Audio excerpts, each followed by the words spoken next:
Okay. So good morning, dear colleagues. I'm very happy that we could manage this meeting to be done online. In times of crisis, we have all to be a little bit flexible, innovative, and sometimes we have also to see how we make sure that all the rules are made possible to be implemented. Two of our colleagues that are trying to connect are still trying to connect, but as we have now already more or less 10:40, we have decided to start, and we hope that you can connect the two other colleagues as quickly as possible.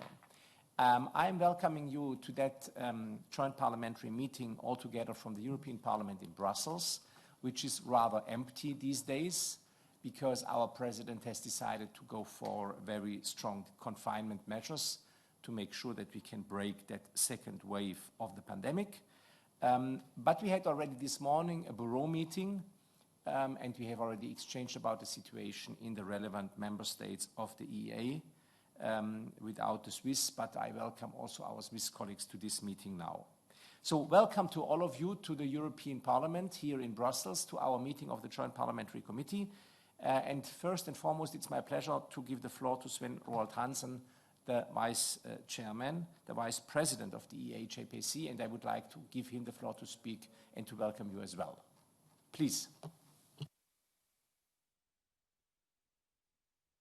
Please press the speak button. Yeah, thank you, Mr. Schwab, and for your warm welcome to the introduction. Although we highly regret that we cannot meet in Brussels today, we are pleased that we are able to meet in this digital form and continue our EEA discussions here. Bearing in mind all that happening in the EU at the moment with an impact of the internal market and the EEA, be it the response to the pandemic, a new long-term budget and its implication on various EU programs, the Green Deal, or the final stage of Brexit, meeting with our colleagues in the European Parliament and in the EEA-EFTA parliaments is essential. Since we had the pleasure of inviting you to our internal EFTA parliamentary committee meeting this spring, Andreas, the European Commission has presented a recovery plan for the pandemic. As far as we know, the Council and the Parliament have now agreed a compromise on this and on the multi-annual financial framework.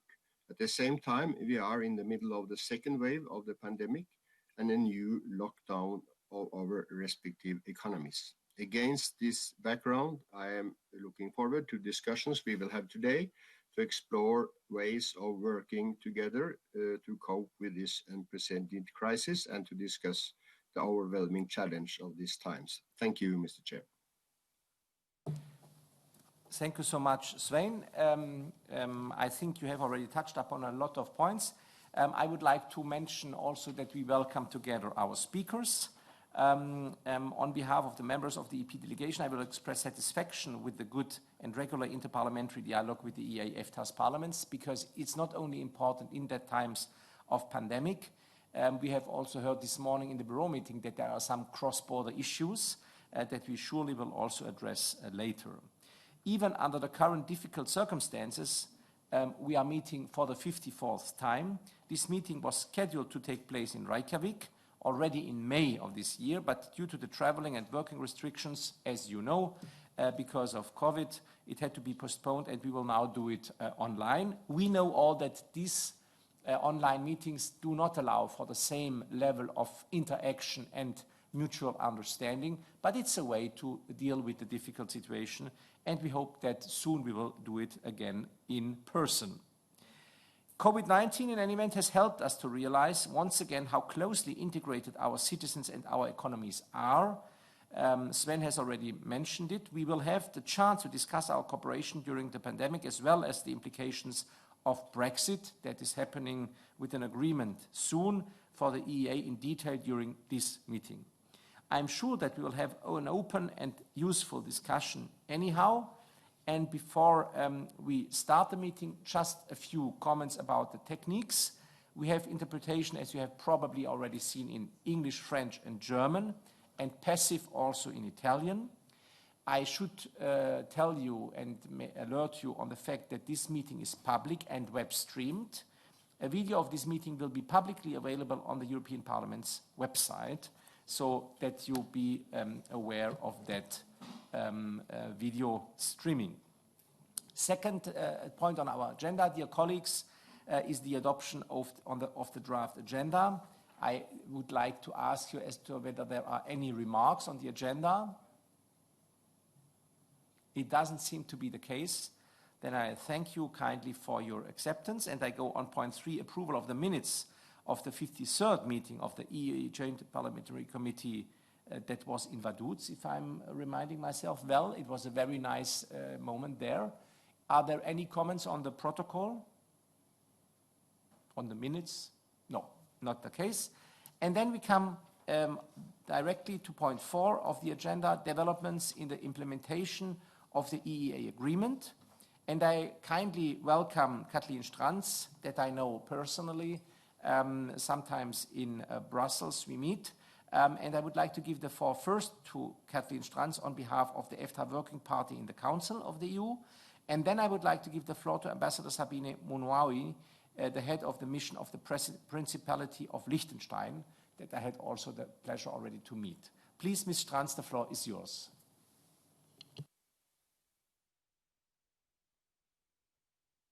Guten Morgen, Herr Schwab.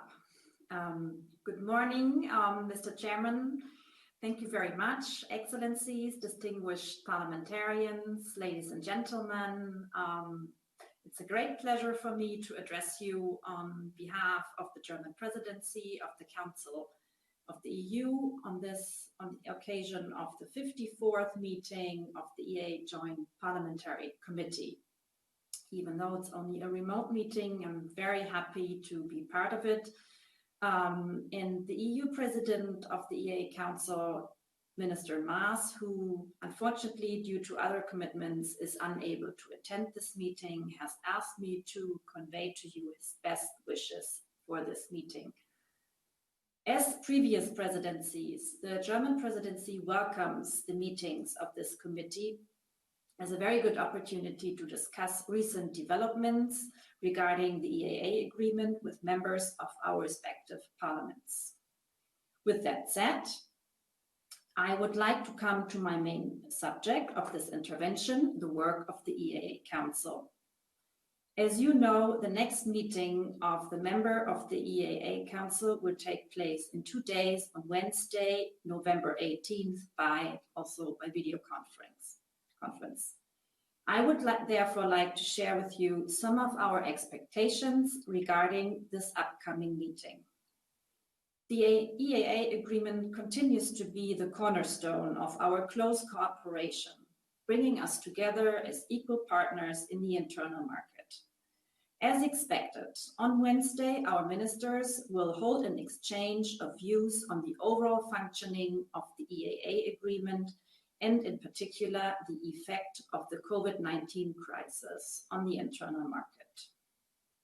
The economic and social implications of the COVID-19 outbreak have called for strong, collective, urgent and unprecedented measures to bring the European economy back on track towards sustainable and inclusive growth.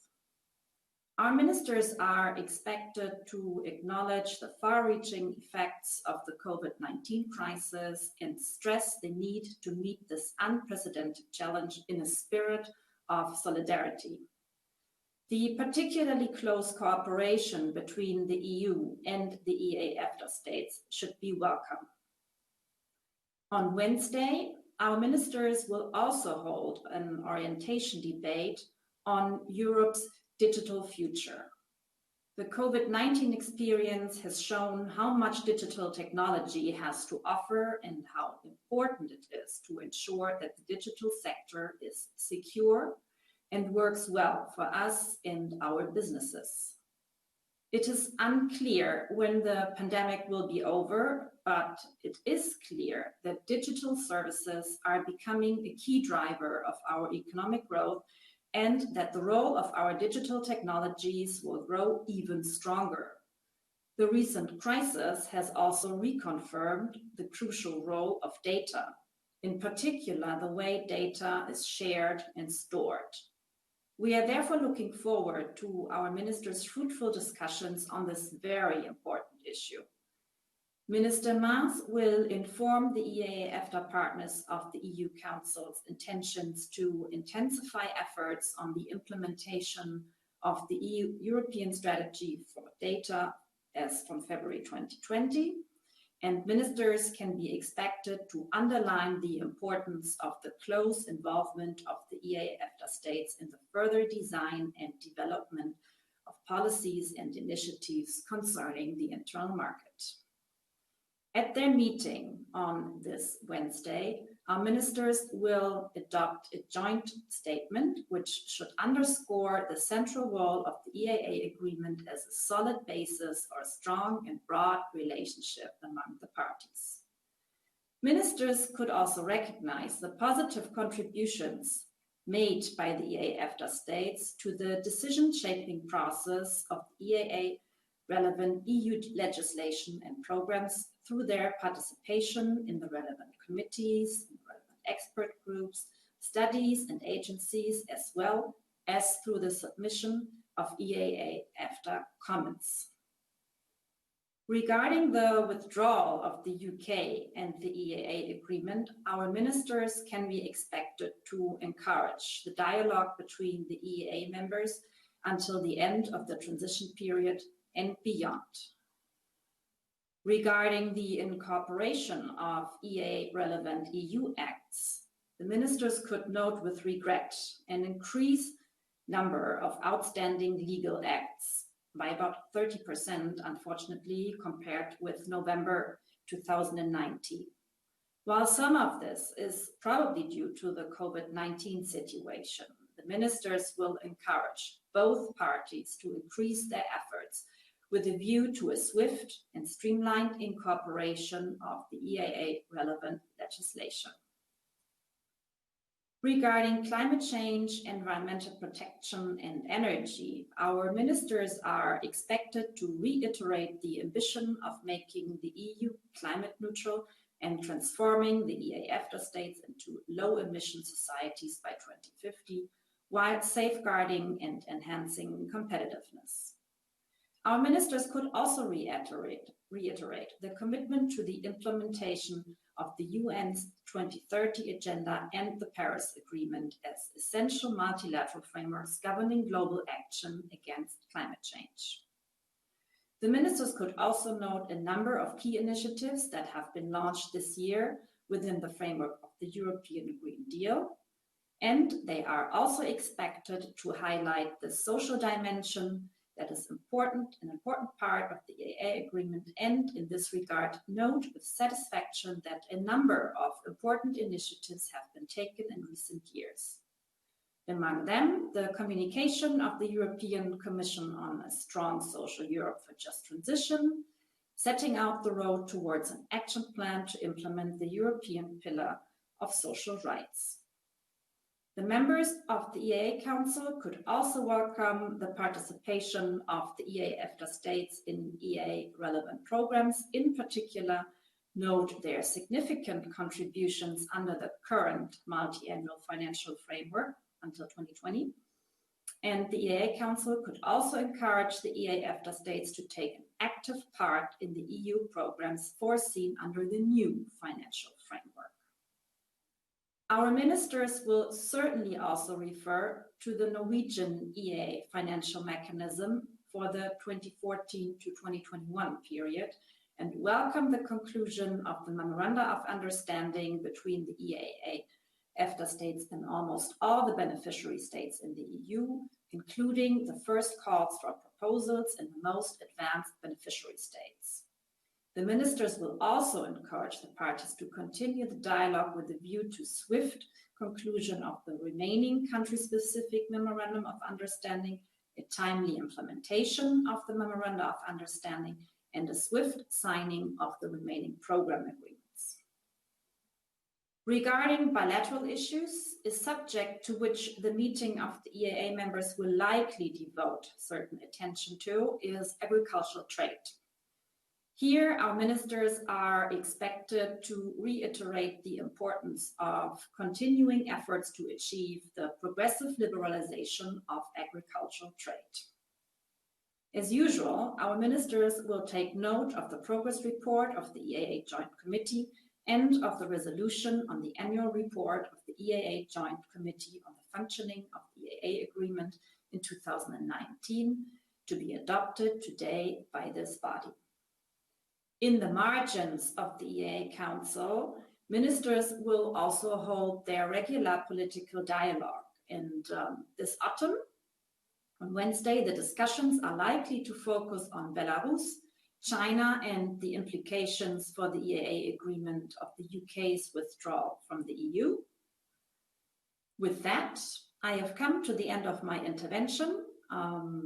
I hope I have given you a comprehensive overview on what to expect on Wednesday from the EAA Council meeting. I would like to conclude by wishing you a very successful meeting and by thanking you on behalf of the German presidency for your valuable and constant support to the aims of the European Economic Area. Thank you very much. Thank you so much, Ms. Strantz, for your kind intervention. We are a little bit sorry for the fact that the minister couldn't do it himself, but we are very pleased that you have been here on behalf of your position as chair of the EFTA Working Party of the Council of the European Union, linked to under the control of the German presidency. And now I would like to give the floor to Ambassador Sabine Monauni, as I told you already, the head of the mission here of the Principality of Liechtenstein at the EU and the EFTA chair of the EEA Joint Committee. Please, Ms. Monauni. Guten Morgen, Herr Schwab. Schöne Grüße ins Parlament. Morning, Mr. Schwab. Hello to everyone in the Parliament.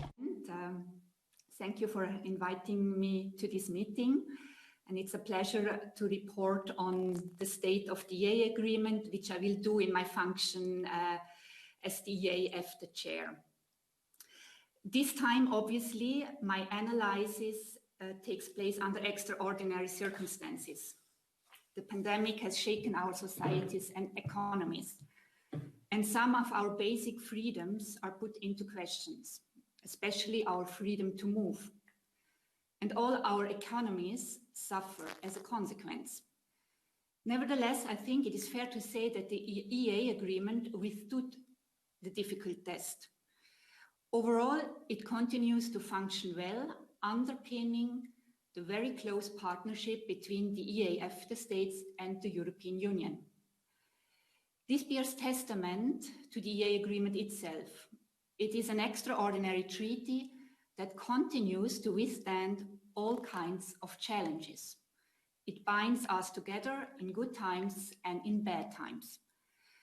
And this was made possible thanks to the hard work of all partners involved. I would like to take this opportunity to thank the German presidency, the European Commission, and the European External Action Service for giving priority to the EEA matters in recent months. I would also like to thank you as members of the EEA Parliamentary Committee for your work and for the resolution on the EEA agreement that you are discussing today. This is an important and welcome contribution to our partnership.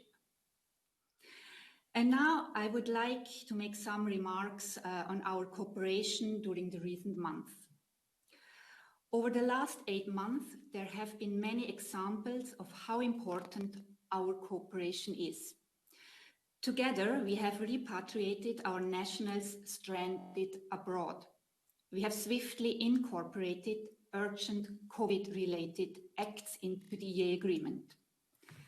And there has been much cooperation between the EU and the EFTA side on the development and acquisition of health equipment and medicines, including the search for a vaccine. As well, cooperation between the EFTA Surveillance Authority and the European Commission has been excellent on the alignment of state aid rules. We were also able to continue work in the EEA Joint Committee and deliver on our core task, namely the incorporation of EU acts into the EEA agreement. Thanks to the efforts on both sides, progress has been made on several files, notably in the field of financial services, where we see a big reduction in the number of backlog. We were also able to adopt complex files like the third Postal Directive and the amended Emissions Trading System Directive. On a more negative note, however, the pace of incorporation of legal acts has gone down considerably this year. The backlog is growing because of an administrative bottleneck on the EU side. As you know, the timely incorporation of legal acts and a sustainable management of the backlog is key to ensuring fair competition and a level playing field within the EEA. We therefore call on the EU side to implement necessary measures to address their capacity limitations, both in the short term and the long term. This will be certainly an issue which will be raised in the coming EEA Council, which will take place on Wednesday. Looking ahead, we will need to continue our close cooperation, both to further contain the pandemic and to address the social and economic consequences of the health measures taken. For us, a key source of recovery and growth will be a fully functioning and modernized internal market. This also means embracing the so-called twin transition, making our economies greener and more digital. The EFTA states share this ambition with the EU. As key partners, we are committed to pushing this agenda forward. This is also an area where EFTA states can help shape policies, as we did most recently through our EFTA comment on artificial intelligence and data. One key instrument to deliver on our priorities will be the new generation of EU programs under the multi-annual financial framework. As in the past, we can expect that the EFTA states will participate in EU programs on key issues such as research, competitiveness, connectivity, education, and more. We're in close contact with the EU side to clarify some outstanding questions on the modalities of our participation. This is becoming increasingly urgent as our national parliaments are currently seized with the matter. And there are a number of procedural steps we must still go through before the final decisions are adopted in July next year. We are also confident that the EEA financial mechanism will continue to contribute positively in reducing social and economic disparities. In light of the pandemic, we have, in close consultation with the beneficiary states, made some adjustments to mitigate risks. We are confident that despite these extraordinary circumstances, the smooth implementation of the current period of the financial mechanism will continue. Finally, we will need to pursue our close dialogue on future relations with the UK, given its importance for the internal market. This will be discussed in the EEA Council on Wednesday, and I understand that you will discuss this very matter later today, so I will end my intervention here. Thank you for your attention, and I look forward to your questions and comments. And with this, I give over to you, Chair. Thank you so much, Ambassador, for your kind introduction. I think it's a very good basis for an exchange with all our colleagues. I just would like to say that at that moment, the cooperation between the EEA, EFTA states and the European Union extends far beyond the EEA agreement, with the close cooperation and dialogue in areas such as home affairs, climate change, foreign security, and defense policy. And we have witnessed this close cooperation also during the pandemic. And I think the EEA agreement has proven to be a particularly important tool for jointly addressing the tremendous challenges posed by the pandemic. And therefore, I think we can see that our cooperation has shown to be successful and has also been living a certain stress test that is still not finished. But it shows that we are on the right path, and for that reason I would like to thank Ms. Stranz and Ambassador Monauni for their interventions. And I kindly ask you, colleagues, to tell me if you are looking for the floor. Mr. Hansen. Mr. Hansen, please. Thank you, Andreas. We understand that the EA cooperation has been particularly impacted by the coronavirus crisis this year.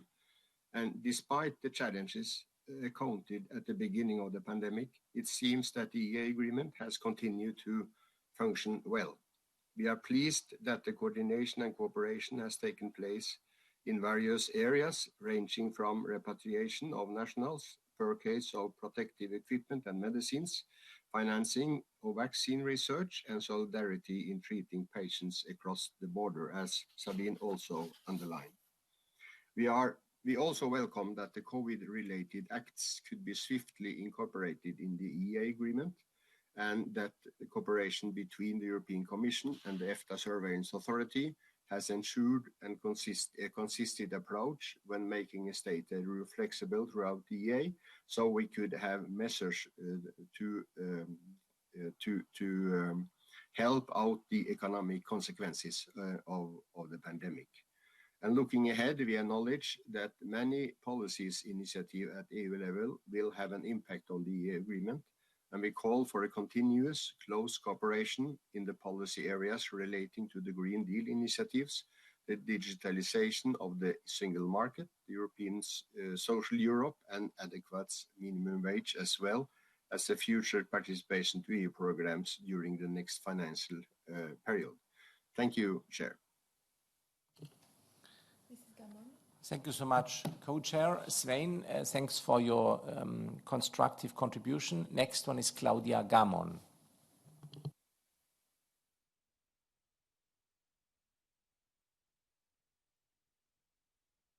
She's the Vice Chair of this delegation in the European Parliament. And now she's there. Please, Claudia. Hi. Thank you very much. I want to thank the speakers for their comments. I mean, what has been mentioned very often is the backlog, obviously, and I see that this is a huge problem also for the internal market, because we know that those delays in the incorporation harm the homogeneity and the strength and the advantages that we have in our internal markets. And it's a problem for the level playing field, obviously, for the companies that want to succeed in the internal market. So I was wondering if there were any more ideas for those that have to work on implementing and trying to implement and move further along in the backlog of legislation that has to be implemented. What concrete measures we could talk about to make this problem go away in the future, what we could do to overcome the administrative burden. And there was some talk also about problems of what the administration in the Commission is able to provide. So I believe that this is a topic that we have to talk about in a very serious manner to see whether or not we can relieve some of the burden in the future. However, I believe that there is something to be said in great respect about the outstanding work that has been done by the Standing Committee of the EFTA states and the EEA Joint Committee in significantly reducing all the pending legal acts. Thank you so much, Claudia Gamon. Next one is Smari McCarthy from Iceland, please. Please press the speak button. Thank you, Chair, and thank you for a good meeting so far.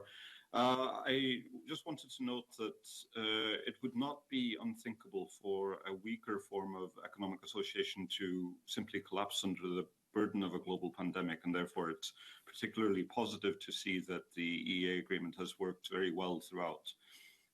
Early on in the pandemic, there was a minor hiccup when the EEA states were temporarily excluded from the European restrictions on export of personal protective equipment, which speaks to the risks of EEA EFTA states being marginalized when that we've often mentioned in this forum. But the rapidity with which that got resolved also shows that when mistakes are made, everybody agrees on working together to fix them. So going forward, I think that there's a lot of potential for developing and expanding on the EEA agreement in light of lessons learned during the last year, in particular in the realms of facilitating goods trade and trade in information when appropriate needs arise.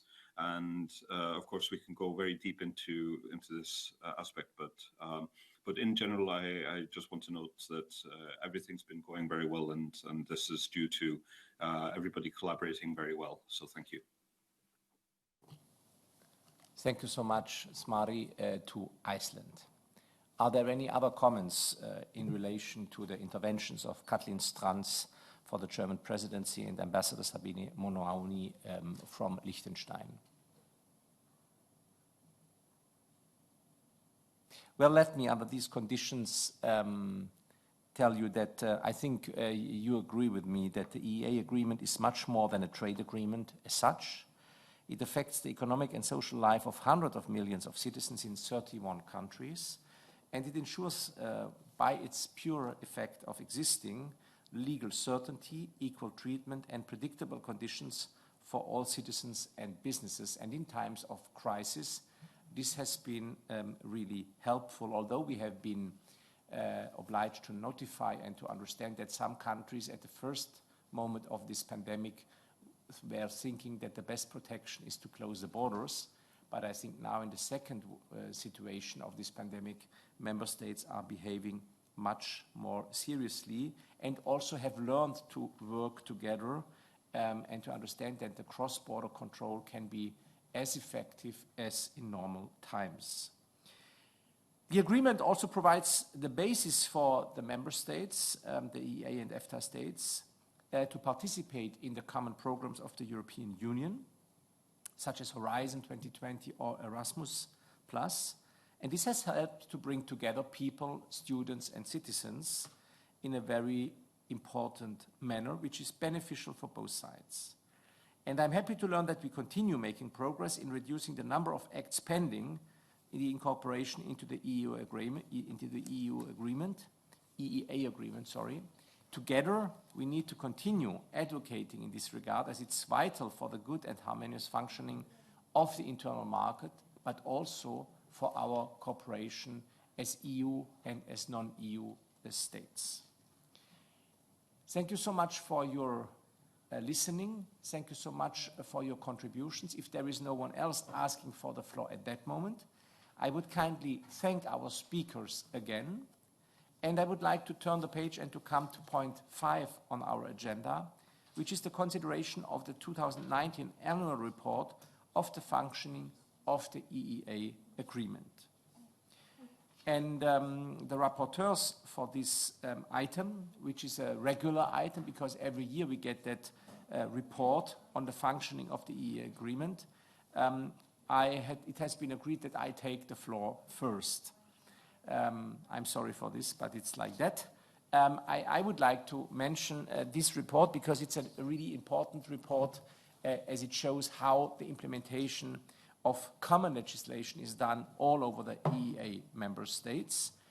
And I would like to start by expressing my satisfaction with the work done on the resolution concerning this report by the EEA committee.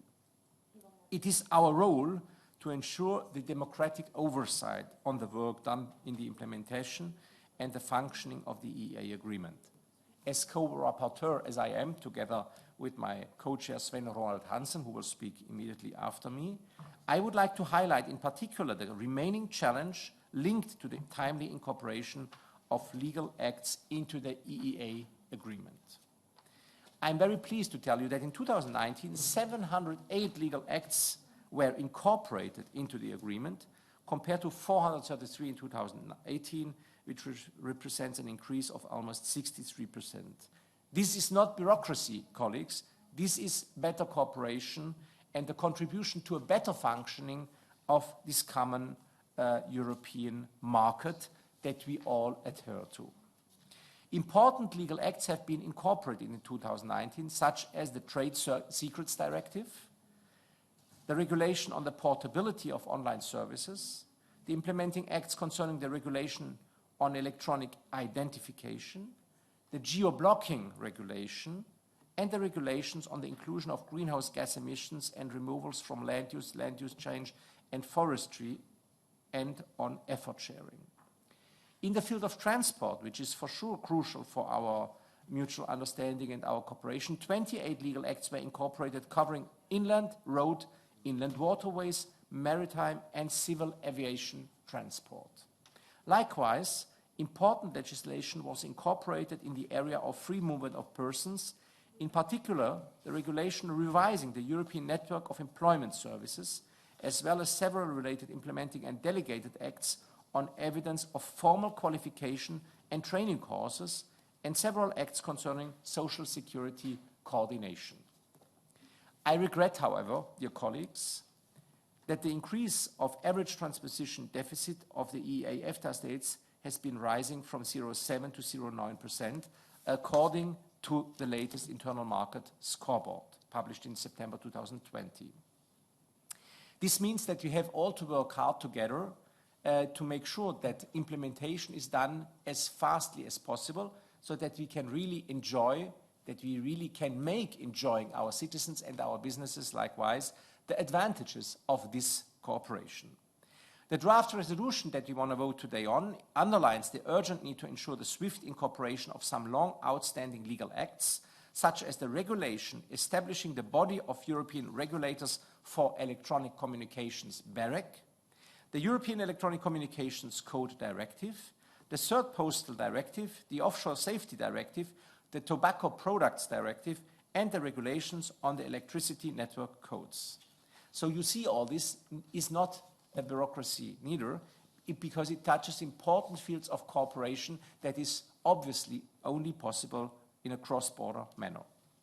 We need, therefore, to cooperate and to continue to work towards a timely incorporation of EU legislation into the EEA agreement, reducing again the existing backlog. And we know that delays in the incorporation process hinder the proper functioning of the internal market and lead to unfair competition. At least they can lead to unfair competition.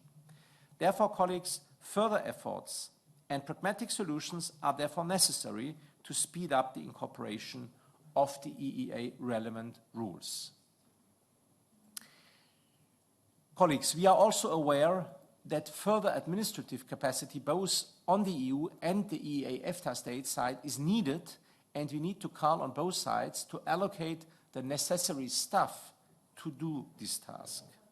Beyond the single market, our states share many interests and face similar challenges. I only mention Schengen and COVID and the climate. And in order to ensure that each side's interests are duly taken into consideration, it is of utmost importance that the decision-shaping process is used to its full from the very early stages of a negotiation of a new proposal. This you find in point 11 of our draft resolution. And finally, dear friends and colleagues, I would like to underline once again that our state's positive contribution to the reduction of social and economic disparities in the EEA for the benefit of all EEA, EFTA and EU citizens is important. And I think this is also something that our Swiss colleagues should take care and notice of. I would like to stress that the well-functioning internal market depends on mutual trust based on independent institutions and the respect for the rule of law. And I say that also with the highest respect for our Swiss colleagues. That is what the European Court of Justice is standing for, and it's not about the intrusion into national matters. In that regard, the draft resolution, point 16, supports the requirement of the EEA-EFTA states that an independent mechanism for allocation of grants to civil society association is a prerequisite for any memoranda of understanding and programs with the beneficiary states in order to provide financial support under the EEA-EFTA financial mechanism. In its point 17, the draft resolution regrets the decision by some municipalities in Poland to declare themselves as LGBTI ideology-free zones, and in line with the European Commission and European Parliament statements, asks the EEA-EFTA states to ensure that such municipalities will not receive support under the EEA financial mechanism. Dear colleagues, that's all what I wanted to communicate to you on this resolution that we have been drafting together. And it's now my pleasure to give the floor to Svein Roald Hansen, the Vice Chair of the Joint Parliamentary Committee, for his intervention. Please, Svein, the floor is yours.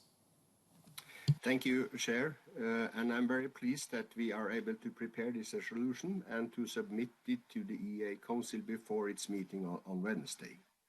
The EEA agreement ensures that the same rights and obligations apply to all the citizens and businesses throughout the EEA. It is therefore of utmost important that the legal acts are incorporated swiftly into the EEA agreement.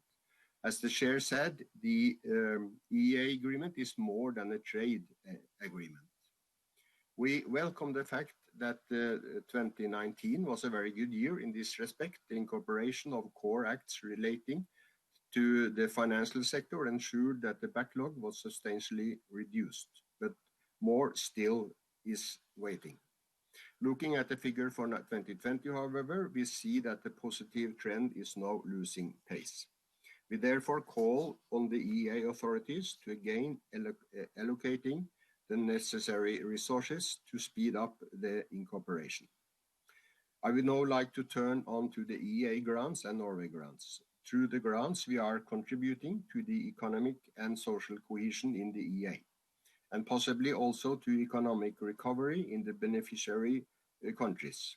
However, we insist that the financial support can only go hand in hand with respect for the rule of law and the guarantee of independence institution.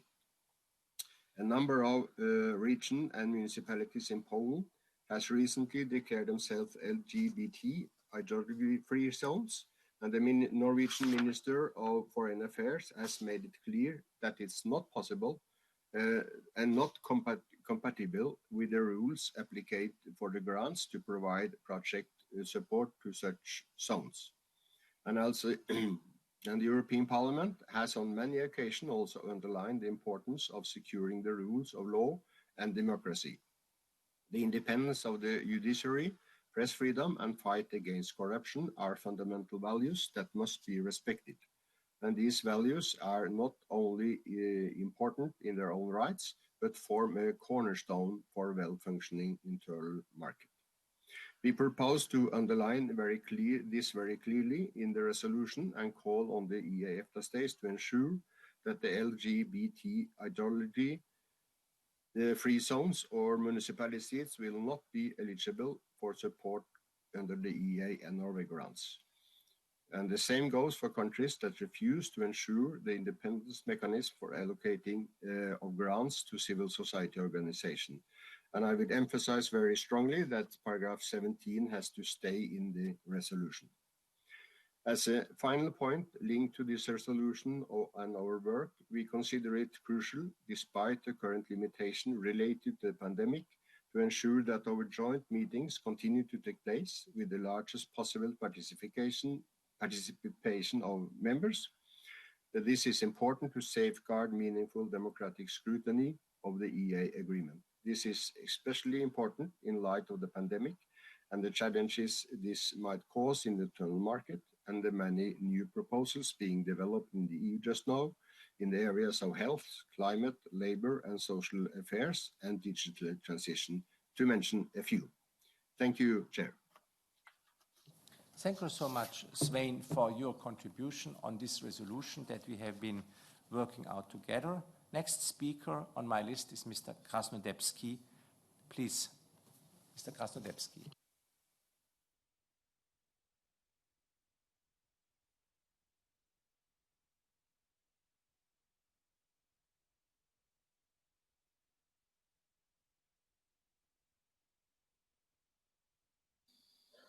Thank you very much. I hope you can hear me now and see me now. I just want to react to what was said about about our resolution, especially Article 17, but also 16. And but 17, Article 17 is unfortunately based on misunderstanding and false information, and this is why it is very difficult to accept. I know that this misunderstanding and false information are already depicted in some other documents, but I would like to ask you to delete this article. I explained this in my email to you. What is false in this information? There are not municipalities in Poland which declare themselves LGBT ideology-free zone. This was just a happening by artistic project by one of the Polish artists. There are many municipalities in Poland who adopted some councils in this municipality adopted Charter of Family Rights. You can read this also. There's available in the English translation, and this Charter of Family Rights contains no reference to individuals identifying LGBTI. So it's as I said, it is a misunderstanding, and because it is based on the false misinformation, please consider to delete this article. One general remark also to this point. You know, I appreciate very much, and I have a great respect for countries like Norway or Iceland. We have a close relation with Norway, coming back to the Second World War. I just remember you that the Polish soldiers fought for the freedom of Norway, in Narvik, for instance. And I know how very sensitive you are concerning your internal affairs and your sovereignty, even if we cooperate on the European level. Please respect also Polish internal affairs, Polish, and the fact that our culture is Christian, Catholic, and so this I think it's something which should also be respected. And I said this Article 17 is just false. Then please delete it, and then in order to have actually a proper resolution based on facts and not on the misinformation. Thank you. Thank you so much, Mr. Krasnodębski. And I just would like to explain to colleagues that we are speaking here about point 17 of our resolution that provides for the following wording so far. 17 says, regrets the decision by some municipalities in Poland to declare themselves as LGBTI ideology-free zones and supports statements by the European Commission and European Parliament that such decisions are not compatible with the basic European values and therefore asks EEA-EFTA states to ensure that such municipalities will not be eligible for support under the EEA financial mechanism. Just for your information, if you are at home on your office desk and you don't see the text right now. So now we have two other speakers, and the first one is Ms. Lunde, please.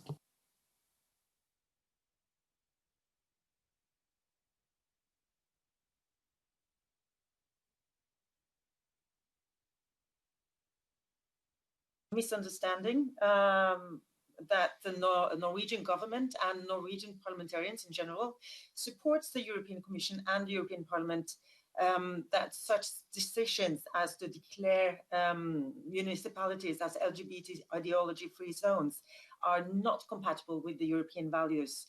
And there is no fake news or false news in this. The Norwegian government has already stopped payments from the EEA financial mechanisms to such municipalities. And I strongly asked the Norwegian delegation to support the existing text in point 17. And this is with all respect for the municipalities and the people living there. But this is just a follow-up on the Norwegian government's already delivered policies. And it would be very strange if not the EFTA countries would follow up on the European Commission and the European Parliament on this issue. Thank you. Thank you so much, Ms. Lunde. Next speaker is Eide Espen, please. Please press the speak button. Is in. This is not an issue of national sovereignty. We in Europe actually have agreed to share a set of values that goes beyond the remit of just doing whatever we want in every single country. And to many of us across the political spectrum, I think that what has happened in Poland on this particular subject has needs some response and some repercussions. And I strongly support what is being done by the government, although coming from the opposition here, I think this is probably held, and I strongly would like to endorse the keeping of this paragraph 17. Thank you. Thank you so much. Next speaker is our friend Smarty McCarthy. Yes, thank you, Chair. I'd like to raise 2 points. First, briefly regarding paragraph 21, that I'd like to remind our colleagues in the European Parliament that this must apply to all of us, and there's much work to be done in terms of educating the public in our countries about the importance of the European Economic Area and that agreement, and also in many cases to remind and inform the public about the existence of that agreement.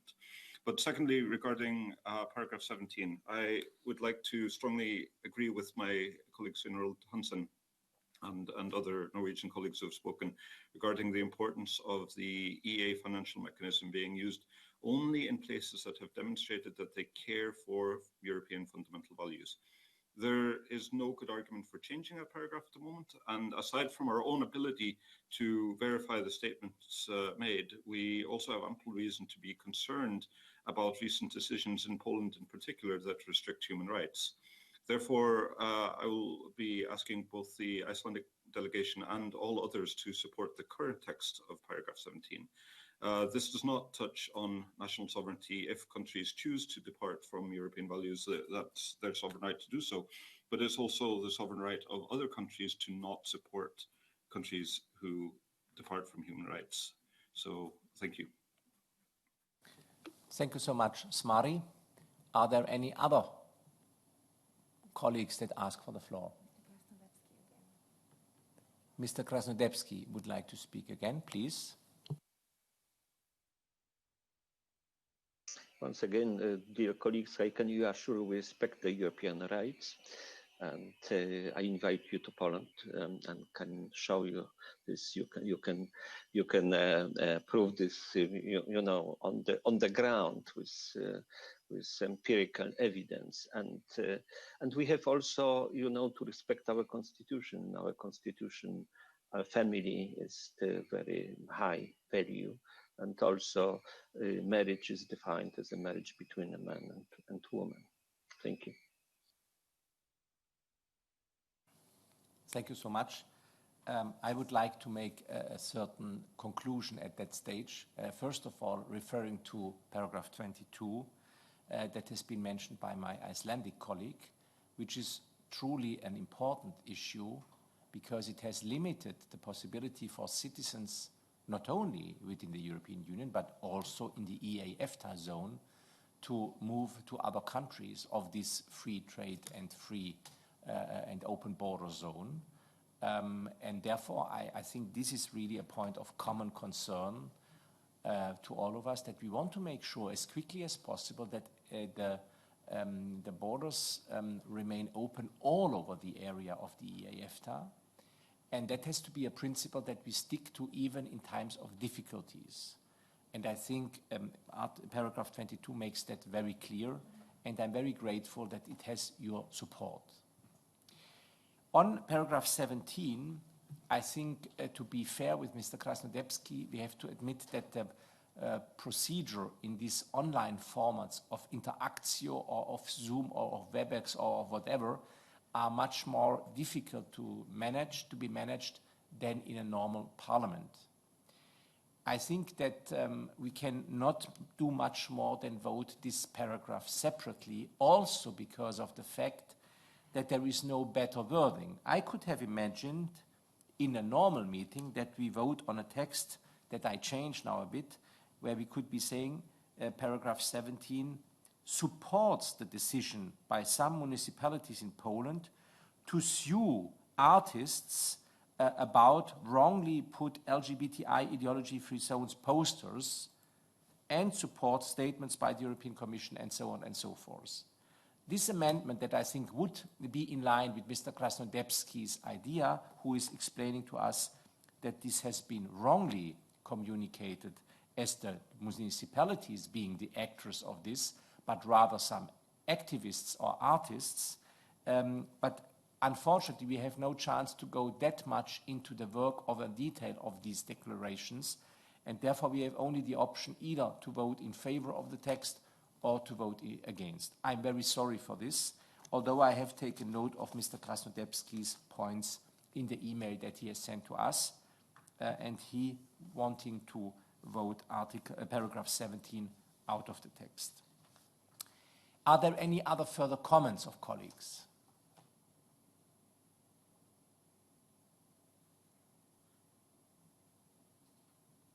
That's apparently not the point. And then kindly, I would like to inform you about how the voting mechanism should work. Before we vote, I just would like to introduce you the principles. The quorum is that we need at least 3 members per delegation, and the delegations are 2. The EU Parliament's delegation, we have enough members, and the EFTA delegation, they have also enough members. In the European Parliament at the moment we are 8, in the EFTA at the moment you are 11. We need a 2/3 majority of the votes cast for a text to be adopted, and unfortunately, in brackets as always, the Swiss cannot vote as they are not members. So if we move to the vote now, you find in your program Interactio on the right side on top a button which is called polls. And the team here will now offer you to vote first on paragraph 17 separately and then on the rest of the text. Unfortunately, we cannot integrate the aim of Mr. Krasnodebski's amendment to paragraph 17 in a better way. But this is not now only our problem. It could have also been dealt with maybe with another text being submitted. Therefore, can I ask the digital team here to open the vote on paragraph 17? So can you vote for me? I will count it. So I vote.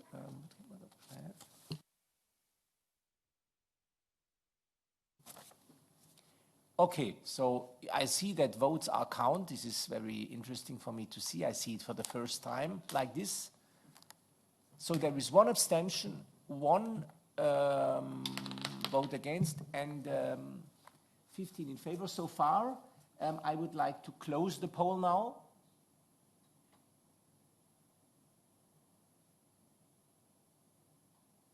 And that's the result. So 17 in favor of paragraph 17, no, 18 in favor of paragraph 17, 1 against and 1 abstention. Thank you so much, colleagues, for this. And then we come to the vote on the resolution as a whole, apart from this paragraph 17. And I would kindly ask the team to open the vote on the resolution as a whole. And now you can also vote. And I would like to close the vote now. And here we have now, as a result, 20 colleagues in favor and 2 abstentions. And the result on the first place has always to be corrected because I cannot vote with the machine. I have just to do it orally. But that will be added, just to make you aware of why the number is always one different.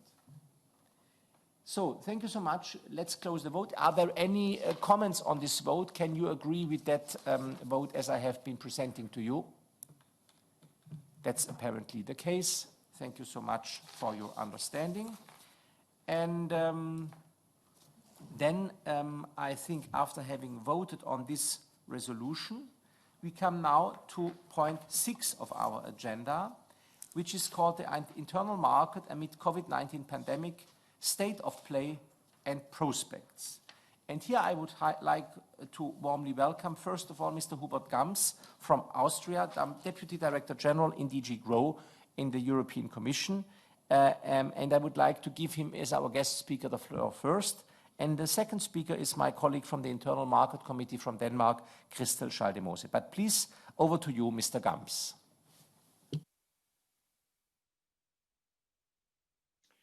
Thank you, Chair. Dear members of Parliament, dear representatives of the EEA EFTA states and the EU member states, ladies and gentlemen. I'm very happy to have the opportunity to address the members of the EEA Joint Parliamentary Committee today.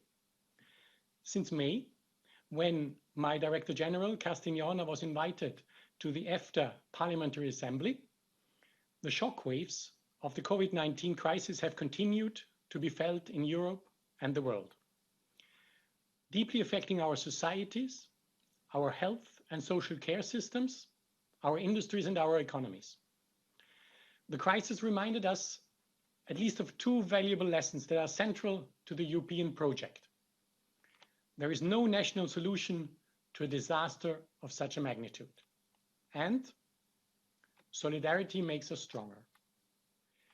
We just need to look at the cooperation between the EEA EFTA countries, the EU member states and the European Commission on the purchase of vaccines for our citizens. If the virus knows no borders, solidarity does not stop there either. Our single market, in which 30 countries take part, is therefore undoubtedly our best anti-crisis weapon. The excellent cooperation with the EEA EFTA countries on reaching a level playing field for COVID-19 measures has also been exemplified by the adoption of 13 urgent EEA Joint Committee decisions between June and September alone. We cannot lose sight, of course, of the structural barriers to the single market that already existed before the pandemic.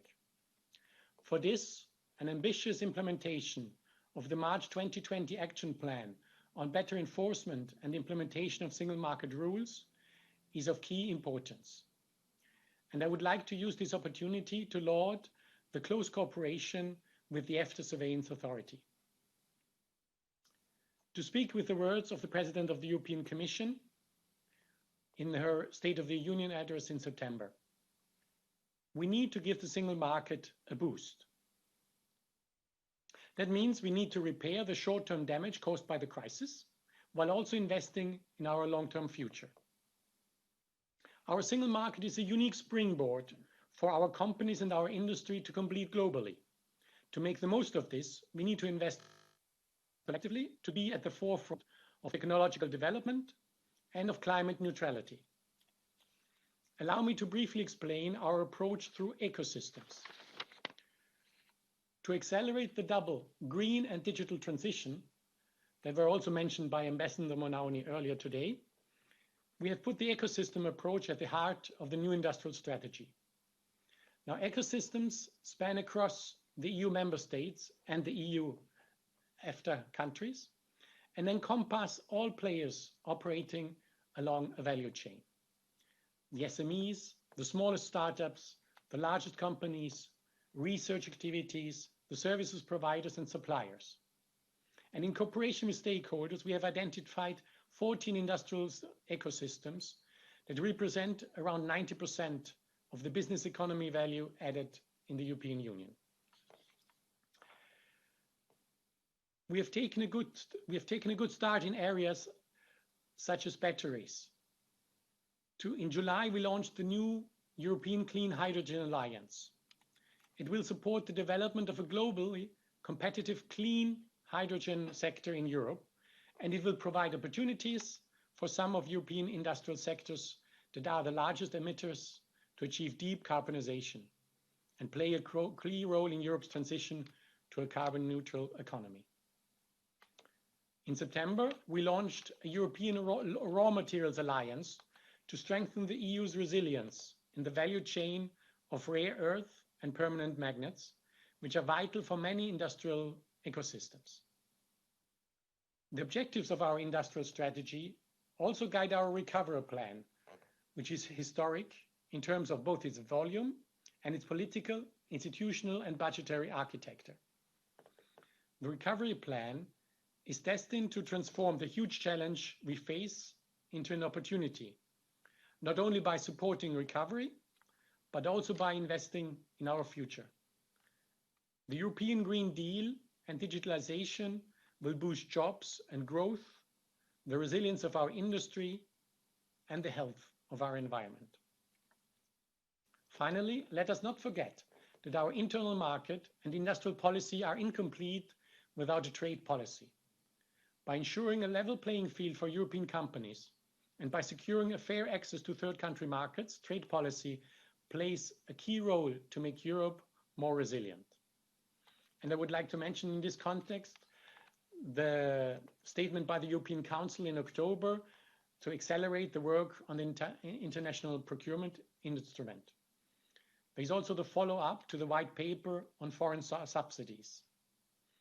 And the enforcement of free trade agreements is key. And for that purpose, the Commission recently appointed a Chief Trade Enforcement Officer. In all of these fields, we build on a very strong and close cooperation with the EEA-EFTA countries and with you, the parliamentarians in the EEA Joint Parliamentary Committee. Thank you very much. Thank you so much, Mr. Gams, for your kind introduction. And now it's the time to give the floor to Christel Schaldemose.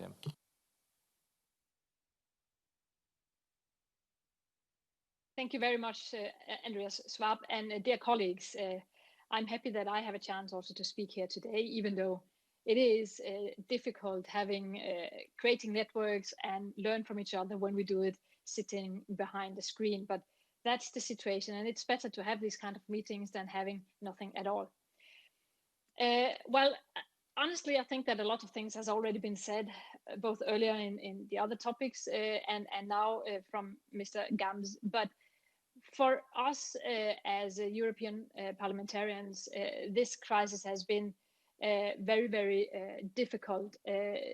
We have tried to make sure that the internal market, which we are so proud of, could keep on functioning even though we had this crisis.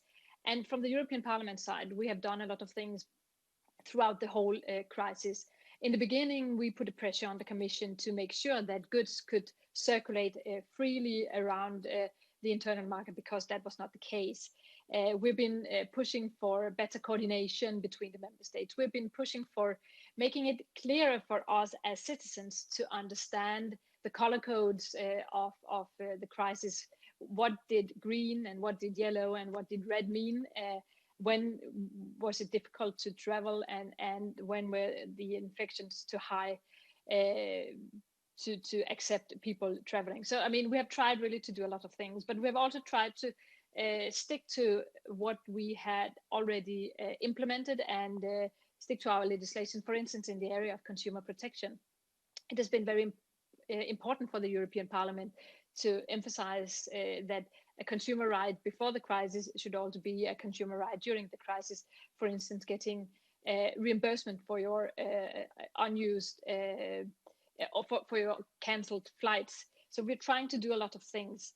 It has also been from the European Parliament, we have put a pressure on the Commission and the member states to do something to create this recovery fund, helping citizens and companies going through the crisis. It is so important that we make sure that people have a job and that we see,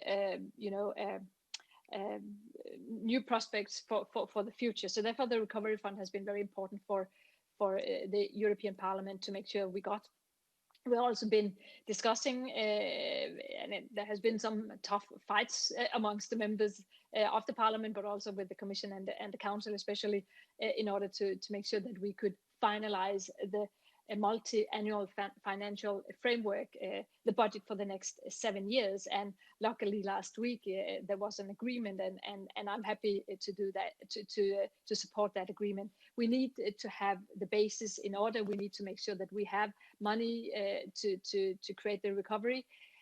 But it is not, I mean, we should not go back to the old economy. So when we make a recovery, it is important that we really push for a green transition and a digital transition. And that's also one of the key demands from the European Parliament in this process, to make sure that we really can deliver on the green and digital agenda. And luckily, the Commission has been following us on that topic as well. So we have been trying to focus on the here and now problems, but we also try to see how we can make sure that the internal market can function in the future. And therefore, the whole discussion around how to create a more resilient internal market has also been one of our main discussions. And I think that we have to look at the supply chain, we have to look at trade agreements, we have to look at how we make sure that the member states are in fact making sure that the companies selling goods in the internal market are complying with the rules.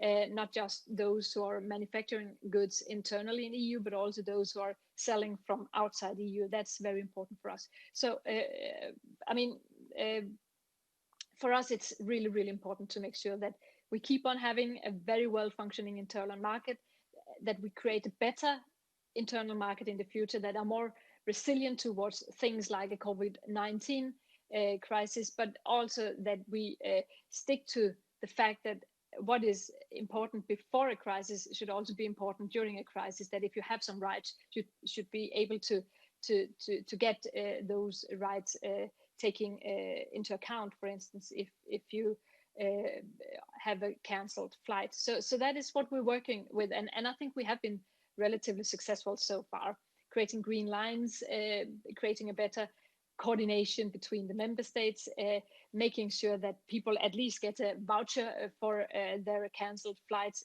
etc. So I mean, we have really learned a lot. And one of the new things we've been opening up for is also discussing how to create a health union. We have learned a lot of the things that did not work during, at least in the beginning of this crisis. How can we make sure that this will not happen again in case of a new pandemic or another kind of a crisis? So that has been very important for us.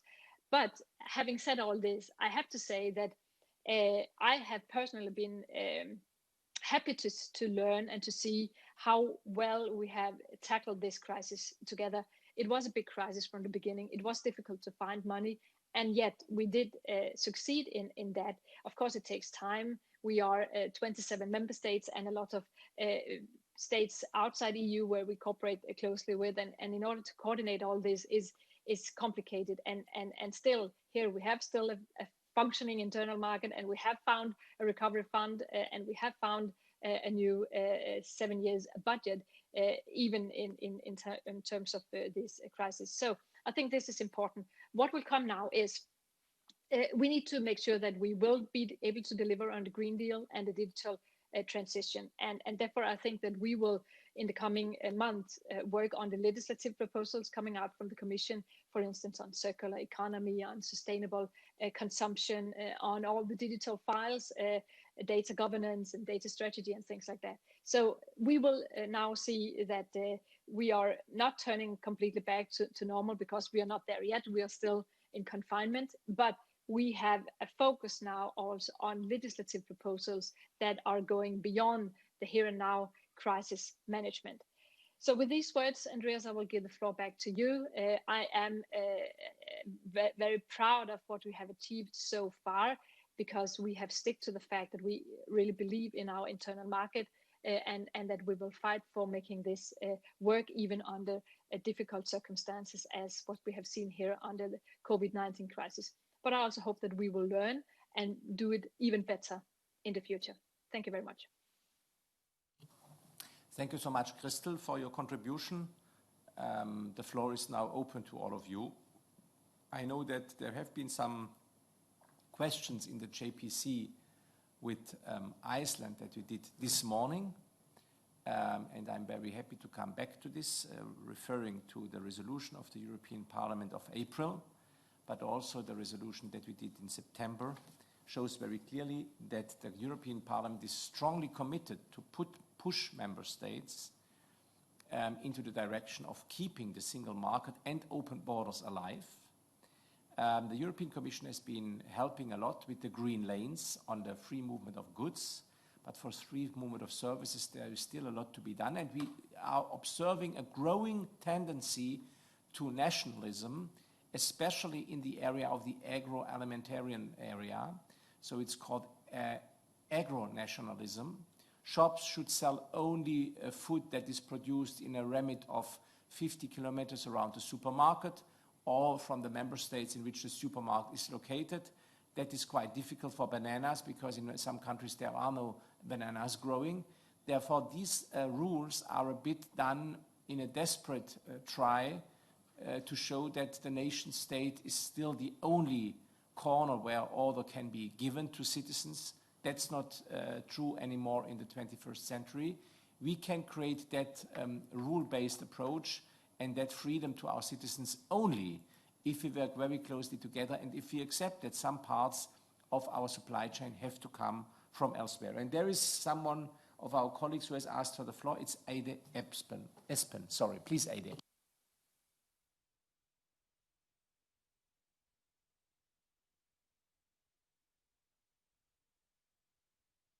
Them also for their interventions. And I just wanted to say that I believe the intersection between the European Green Deal, the digital agenda, and strategic autonomy is incredibly important also for the whole, for us at the EEA side of things. And it's important that we are as connected as possible. I just wanted to mention that Norway and Iceland has entered separately an agreement with the EU on fulfilling climate ambitions together. So we are very closely tied to the emissions cut and innovation part of that already. And what I detect now is a much stronger focus on active industrial policy, sort of strong public-private partnership, technological search for technological leadership. This is now becoming, in many ways, the new normal, which I think is a great thing. And it's important for us in Europe to understand that some of the same thinking is now very likely to take place in America after the election of Biden. So, and we've seen Japan, South Korea, Canada coming up with similar goals. So this is now becoming a new standard. And my question, which I guess will go to Mr. Gamst in particular, is how do we connect all this to global trade policy, particularly with a focus on carbon border adjustment, which I know is controversial. I believe it is necessary, so I'm a supporter. But how do we make sure that we combine that with serving our own internal market fully intact, but at the same time compensate for on products that are imported for countries that don't have their own carbon pricing system, which I think will be paramount in the future if we are supposed to fulfill our Paris obligations. Thank you. Thank you so much, Eide. Are there any other comments from other colleagues?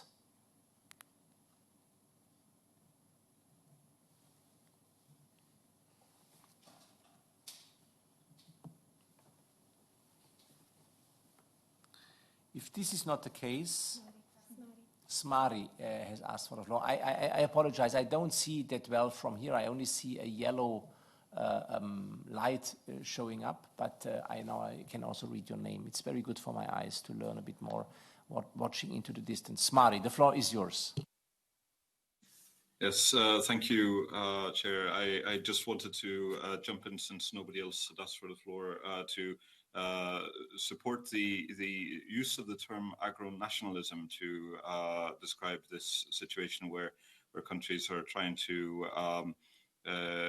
behave in a more closed off and uncooperative way regarding their agricultural industry. This is something where I think that the European Union has gone a much better way than Iceland has. I know that not all of my colleagues will agree with me from the Iceland side, but this is one place where I think that more cooperation would be better.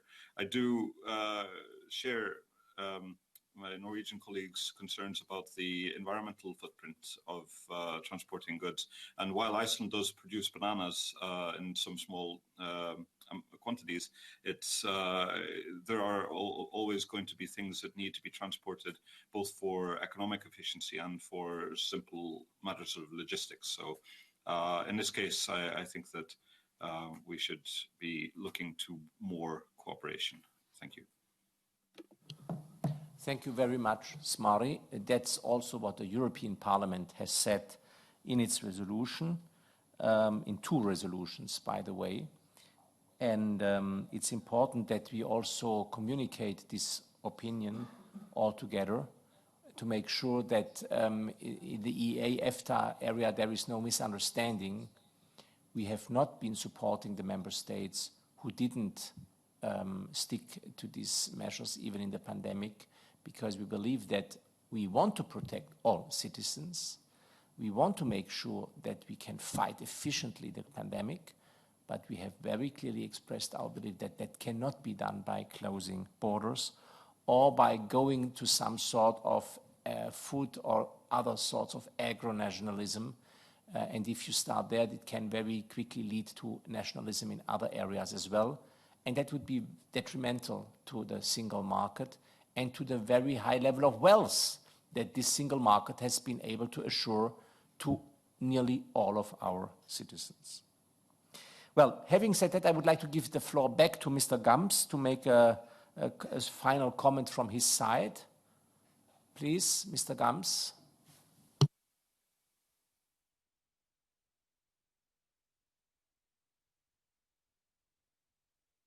Thank you very much, and thank you for the question.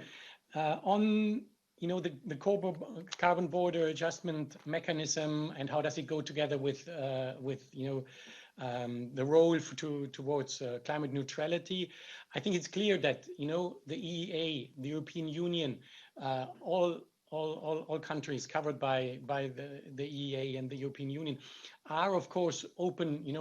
Global trade, multilateralism, I think is very important for all our countries, and therefore it's about finding, of course, the right balance. That we want to be open for trade. We need open markets on the outside of the European Union and the EEA, and for our exporting companies.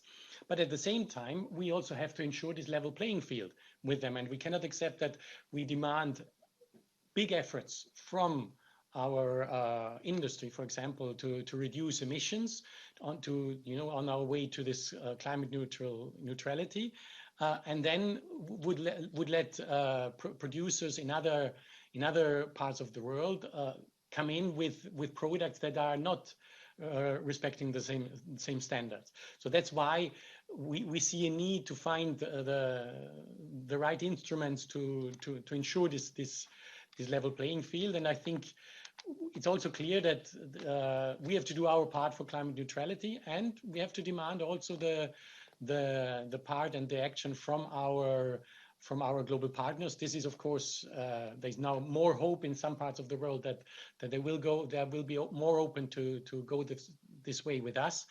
And multilateralism is of course, we hope very much that there will also be now better chance to push again to help that the WTO can play its role, and to make sure that we can do this work together on the way towards climate neutrality. And if you allow me just one word, of course, the freedoms that we have to ensure, that the freedoms in the single market and in the EEA are working properly. The Commission will continue to play its role, to use all the instrument at its disposal to fight against barriers, old ones that have been existed before the crisis, but also new ones that pop up in the course of this crisis. You have mentioned some examples. We will continue to play our role because erecting barriers within the single market are not part of the right answer to a crisis as we're facing it. Thank you. Thank you so much, Mr. Gams, for your concluding remarks, but also for your participation. And now I give the floor to Christel Schaldemose. Thank you very much. Just a couple of brief remarks from my side as well. Let me be crystal clear. I am not in favor of protectionism at all, neither internally in the internal market nor outside EU and for the rest of the world. We really need to create an environment where it's possible to cooperate and compete, but we also need to compete on fair terms, and therefore I think we need to tackle some of the issues on the climate questions, and therefore we can discuss the form and the content, but the fact that we need to do something with a carbon border adjustment mechanism is clear. Otherwise, we will end up in a situation where we will see a lot of companies moving outside EU to manufacture in order to not live up to the Paris Agreement. So therefore, I'm a big supporter of the carbon border tax in some form.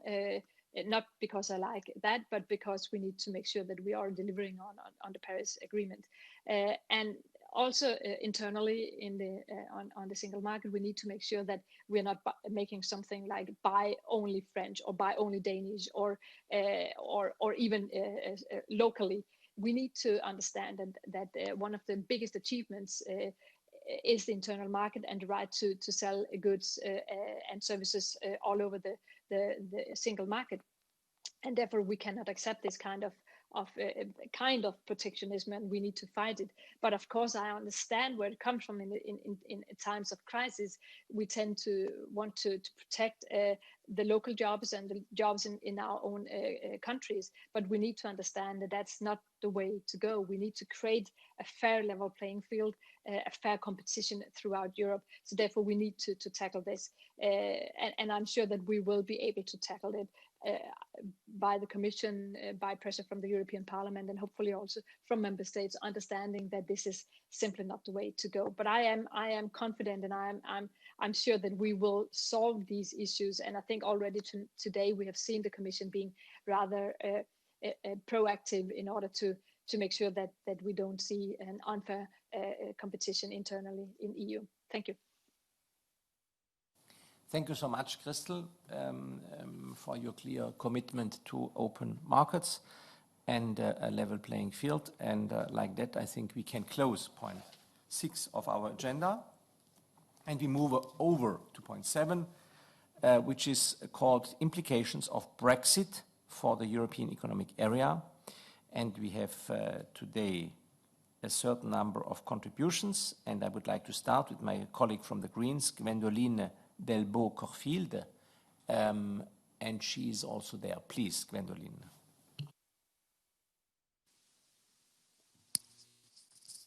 Yes, hello, thank you.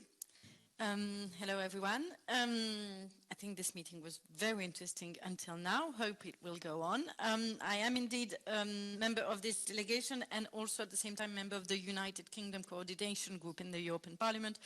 And with this situation, it was asked to me to make a little briefing. It's not easy to know what is already very clear for everyone and what is still a bit mysterious. So I hope I will have found a good balance between what is quite obvious and at the same time do a real clear overview of the situation. Just to start a bit of on the state of play, which will be my first big part, and to talk about deadlines for the moment already would be the first starting point. These negotiations, between the EU and the UK are still ongoing. Several important deadlines have already been missed, and it is a concern, a big one.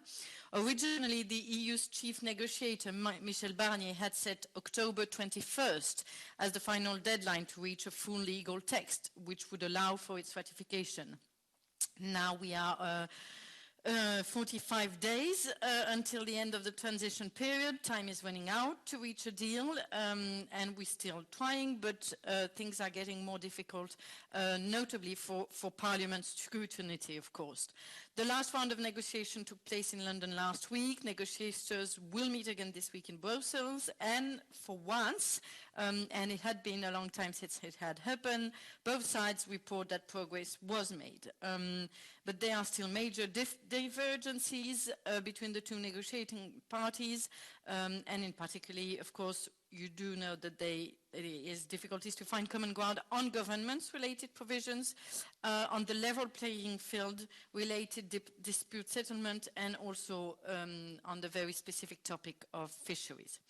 The UK has put some more concrete proposals on the table for potential agreement on fishery, but we cannot clearly know yet if it's sufficient or not. And a draft text is being finalized in many areas. There was a hope that the final deal might be reached next week, so we just have to see. On the Parliament side, as I said, it is going to be difficult even if a deal is reached in the next week, because we are left with a very short time frame in which to scrutinize the final text. And this is not a good solution. From our perspective, it seems very unlikely that MEPs will be able to properly scrutinize this text in such a short term, and this is not good for democracy. The process in the Parliament is lengthy, and although there will be no committee procedure due to the time constraint, that is already clear, we do need the chair of both the Committee on Foreign Affairs and Committee on International Trade, in addition to the UK coordination group, to be involved in the final reading of the text. So the next week is obviously a very crucial time in these negotiations, and at the same time we do have a political situation that is probably very positive for us, or let's say more positive than it used to be. There is this election of Joe Biden in the United States, of course, and also the departure from some Brexit hardliner advisors from the UK government. So it looks like now that Prime Minister Johnson might be prepared to reach a deal more favorably than he used to be at one time. It is worth bearing in mind that President-elected Joe Biden has constantly reaffirmed his support for the Good Friday Agreement, so it looks very unlikely that he would enter into trade negotiations UK-US that would run a risk of jeopardizing peace on the island of Ireland. In any case, it is clear that any trade agreement negotiation between the US and the UK are now set to table to take much longer time, and Prime Minister was probably hoping to have it much earlier. Now that's the state of play. What are the implications for the cooperation between EEA UK and EEA EU? Which is really what we are interested in today. Well, I mean, I'm not the one that is the more aware on this. Some our colleagues can tell us more, but of course we do know that there has been bilateral dialogue with the UK and discussions on the implication of the UK withdrawal from the EU for the EEA, EFTA states, and they've been ongoing, these discussions. Norway, Iceland and the UK have signed a temporary agreement on trade in goods, which is currently regulated under the EEA agreement. And also, and now we have to know what will happen, because this text was supposed to come into effect. The agreement that was signed in April 2019 was supposed to come into effect if there was no deal Brexit scenario. And then there's the separation agreement that was signed on the 28th of January of this year, and this includes arrangements on citizen rights, intellectual property, data protection, public procurement and judicial cooperation. In terms of data protection, EU legislation, including the GDPR, has continued to apply during the transition period and after this point. And the free flow of data is dependent on the UK obtaining a positive adequacy decisions with the EU, which is still to be questioned. The UK has not yet obtained this adequacy decision from the EU, and to be honest, we remain skeptical about the UK standards of data protection, and we need further evidence that such standards are equivalent to those in the EU. Especially, we have questioned on the UK's government mass surveillance program. And then what is very good is that we have a very good bilateral decision on citizen rights between EEA and UK. The citizens' rights in the EEA countries will be protected after the end of the transition period, and reverse situation is true also. In the UK, it is through the settlement scheme which was launched last March, and normally citizens' rights will be protected on both sides. And then we have to also, of course, specifically talk about the UK-Norway Framework Fishery Agreement that was signed last month in London and will enter into force on 1st of January 2021. About this UK-Norway framework, we must say that it's an encouraging step for the ongoing EU-UK negotiation too, because this is one of the main problems, the fisheries, and it is notable that the UK and Norway reached an agreement on zonal attachment, which has so far proved a sticking point in the EU-UK negotiations. However, we must bear in mind that the UK leaves the internal market. If the UK does leave the internal market, we can also probably see new trade barriers coming up again, which is a big question about the cooperation between UK and EEA, but also UK and EU, of course. To finish, and very shortly, just give a few open questions or issue we need to reflect on.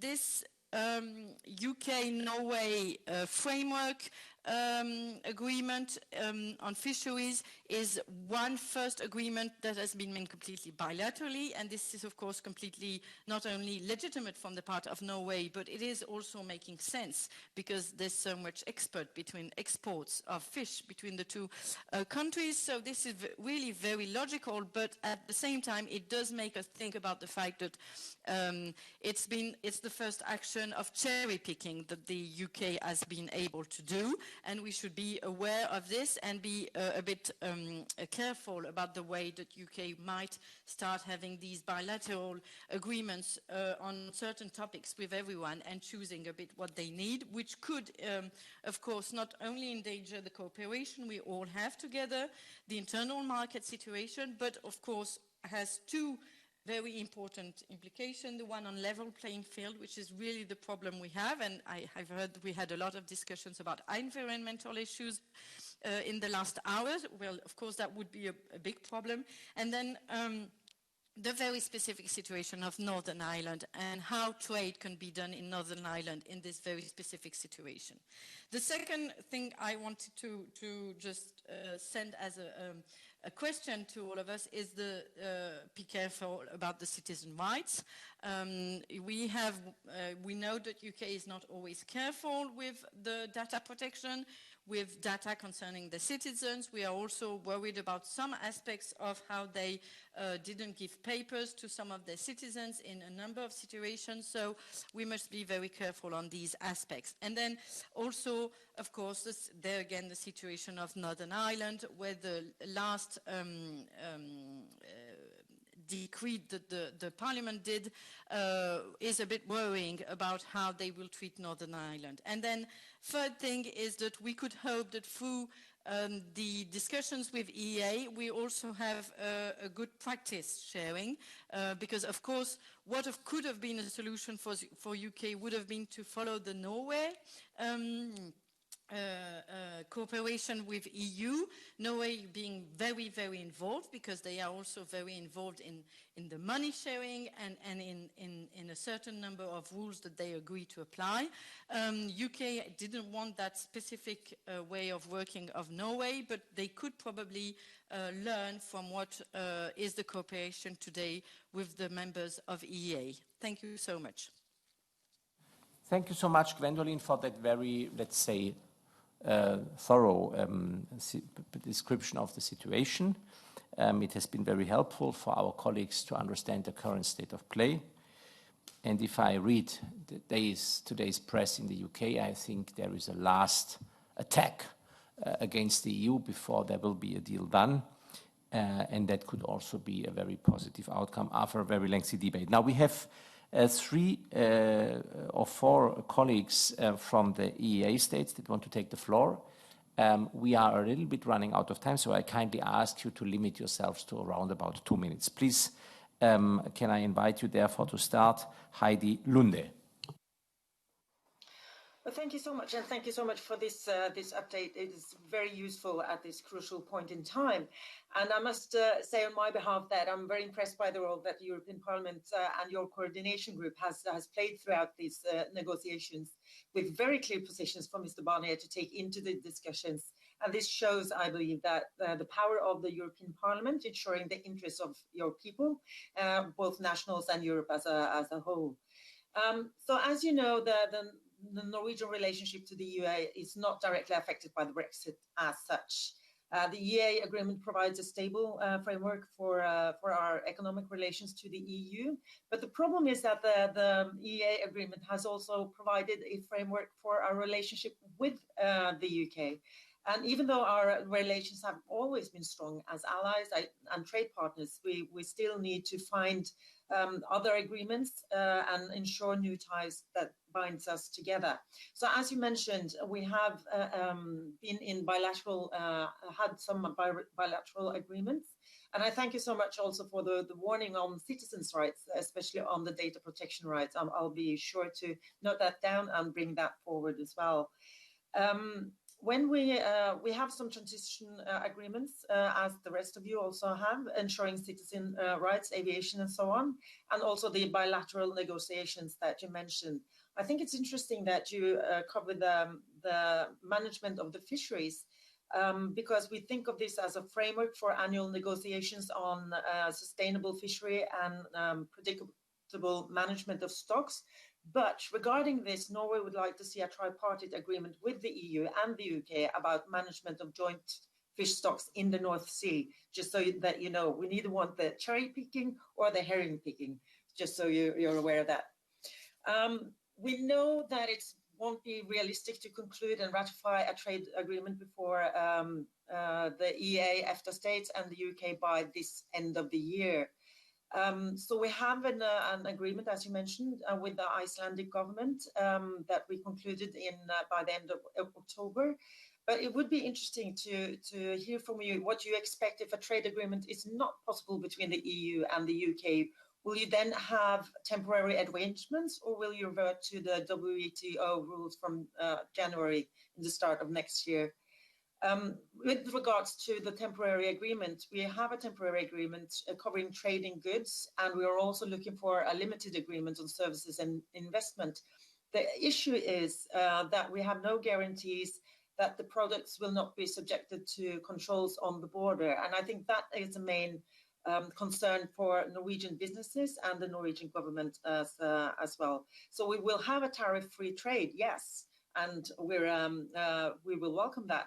But in terms of common standards and regulations, the situation seems to be a bit more uncertain. So if you could comment on those two things, border controls, and also if you will revert to WTO rules, or if you think you will have a temporary agreement. And thank you again so much for participating today. We really appreciate that.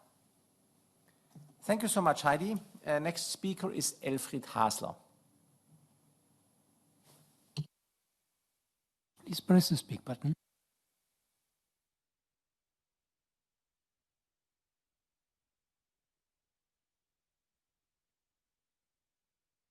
If Elfried is in problems at the moment with his connection, I would kindly ask to Smari McCarthy to speak first.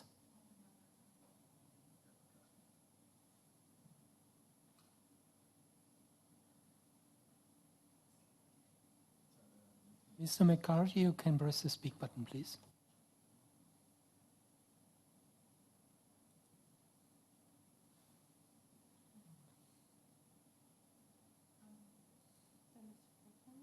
And if this doesn't work, I would like to ask Hans-Peter Portmann to speak for the Swiss side in our meeting, please.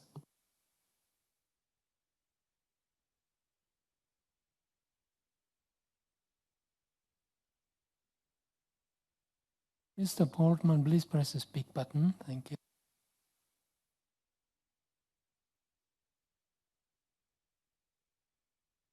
Then we try it again. We start with Elfried Hasler. Please press the speak button.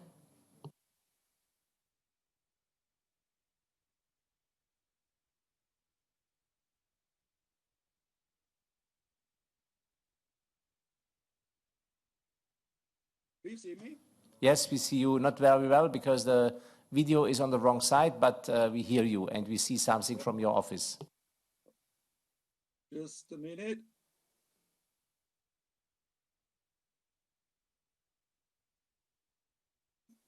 So it should work in a minute.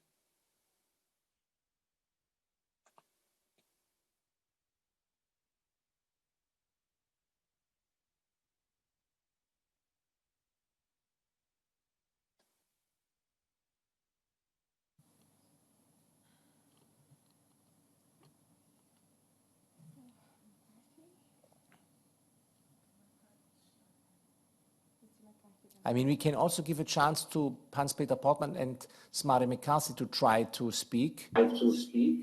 Smari, then it's up to you. You are now here. Perfect. Smari, please speak. Yes, thank you. Sorry, I seem to have mispressed the button earlier. But in short, a lot of what is true for Iceland, what is true for Norway is also true for Iceland. So that was covered quite well by my colleague. Of course, the Icelandic perspective on Brexit is not particularly simple at the moment. First off, as was mentioned, we have the basis for continued trade in goods, and there are agreements in place for continued air travel between Icelandic and British airspace. And there are ongoing negotiations for coordination of insurance systems, free movement, and fisheries. On fisheries, there's a memorandum of intent, but of course, many unresolved issues. Regarding free movement, there are discussions for a youth mobility scheme and potential for discounts on tuition fees, which would be very helpful, but that also is not concluded yet. What's missing, aside from the conclusion of pretty much everything mentioned before, is an agreement on trade and services and various other things which will be lost by come the new year. So there are also so many other complex issues outstanding, covering everything from public tenders to sustainable development to sanitary and phytosanitary measures. And there's just so much work to be done and only 6 weeks left of this year. So the fact that there's this much uncertainty with so little time left on the clock is of great concern. And in particular, because the UK is one of Iceland's biggest trading partners. And there are a lot of ways in which Iceland's prosperity is tightly bound to the UK's prosperity. So we have a lot vested in the conclusion of good agreements as soon as possible. Perhaps to just finally note, and speaking from a personal perspective, being half Northern Irish, I continue to be concerned with the tragic comedy of errors that we've been seeing played out over the last several years. And in particular with regards to issues such as the Northern Irish border. I'm going to refrain from using any stronger language, but I'd like to express the hope that the UK will start working openly and diligently to conclude as many agreements as possible in the remaining few weeks, or at least create some kind of mechanism so that things can progress as they are for the time being, while further agreements are being hammered out. Thank you. Thank you so much, Smari. Now we try again Elfried Haslam.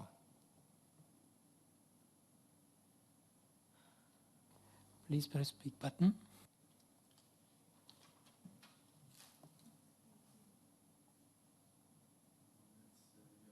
Please press the speak button.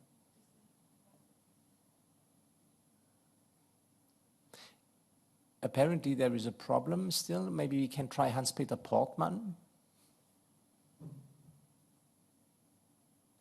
Yes, Hans-Peter. Yes. I think everybody hears me now. Thank you. We don't see you, but we hear you very well.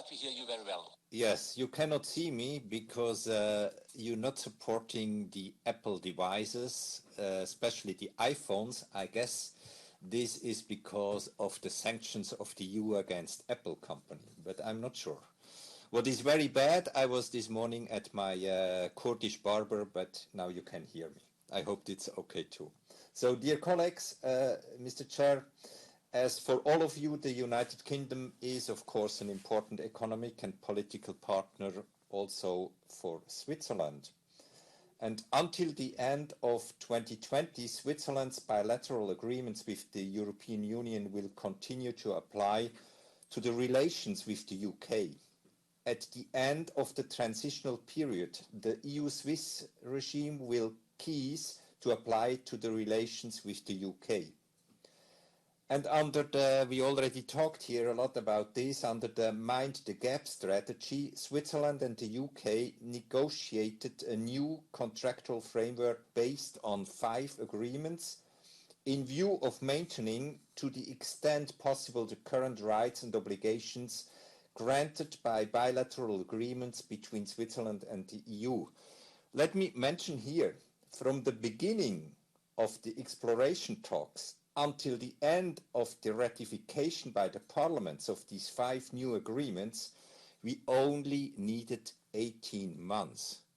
So as you see, also for other frameworks, we don't need 10 years.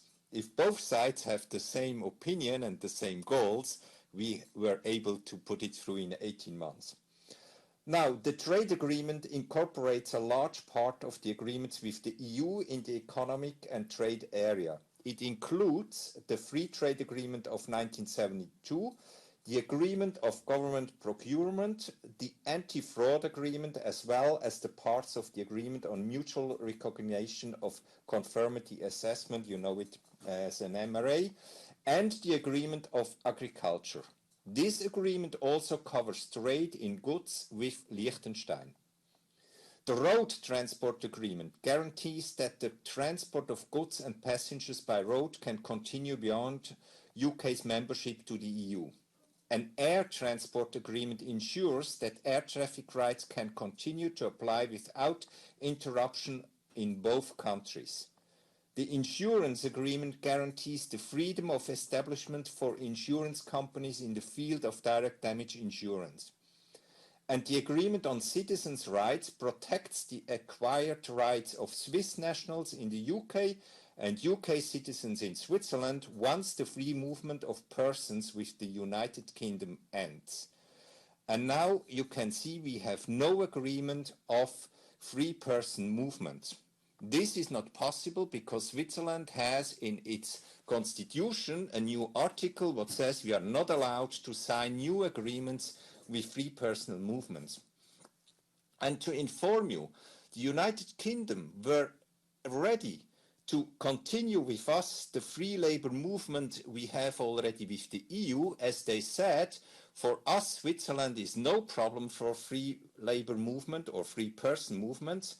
And they were ready just to continue it. But we, from the Swiss side, we need now an agreement that we will have in the sectorial sectors, in the labor parts, that we have to work with contingents. But of course, the limitations will be so liberal and so big that there will be no problem and there will be no difference than we had until now in the labor movement market. Now the renegotiated Swiss-UK agreements will enter into force from the point at which the Swiss-EU bilateral agreements no longer apply to the UK. This will be the case at the end of the transition period. It is agreed that relations are to be deepened and expanded in areas where this is newly possible, as UK is not a EU member anymore. To this end, initial informal talks have been held with the UK to identify the interests of both sides. Interests could be in the areas of financial services, trade, including intellectual properties, research, education, police cooperation, these as examples. So we try to widen the agreements with UK in areas where it is much more complicated with the EU, as you have more member states, and which are also, as we call it, mixed agreements. And sometimes those mixed agreements are also a little bit depressed by political strategies. Now I'm ending here, and of course I will be open also for questions. Thank you very much. Ja, vielen Dank, Hans-Peter Portmann. Es war schön, dich unter dem Logo. Lovely to see you under the banner of the European Parliament. Excellent. Thanks very much indeed for your contribution. Foreseen Elfried Hasler. He is on the list of the screen, but he should now press the speak button.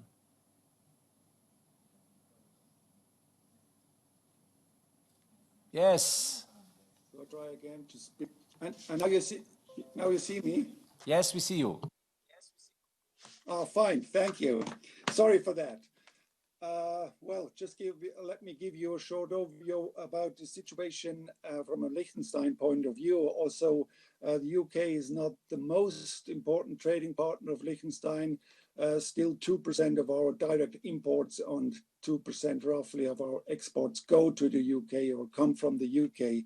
And when it comes to the future of the trade in industrial goods and processed agricultural goods, with the UK, Liechtenstein is in a quite privileged situation thanks to the trade agreement between Switzerland and UK, which was extended to Liechtenstein. And trading goods between Liechtenstein and the UK should therefore not be too negatively affected from January 1st on. Nevertheless, how it was mentioned already, there are some uncertainties how the agreement will actually function in practice. There are fears of Liechtenstein companies if they will actually manage to get the goods physically in and out of the country in a first phase, where there could be queues of trucks at the frontier or the customs administration in the UK could be overwhelmed. And it is therefore expected that trading goods, despite the trade agreement, could be a bit more cumbersome, at least in a first phase. And concerning the services and other areas, of course, the situation is less favorable. There we rely on a future agreement with the UK together with Norway and Iceland.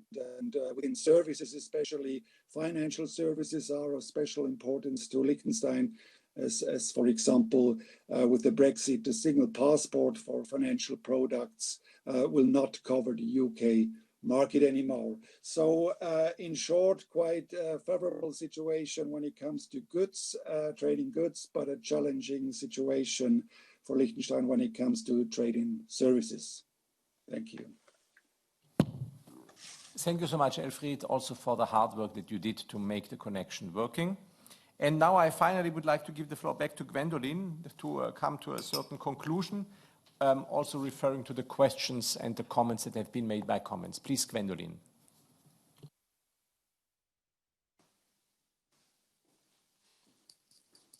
Yes, I mean, I see the time, so I won't be very long. And I think also that we cannot go further very much for the moment, because indeed it would be interesting to have this discussion again, start of January, to know exactly where we are.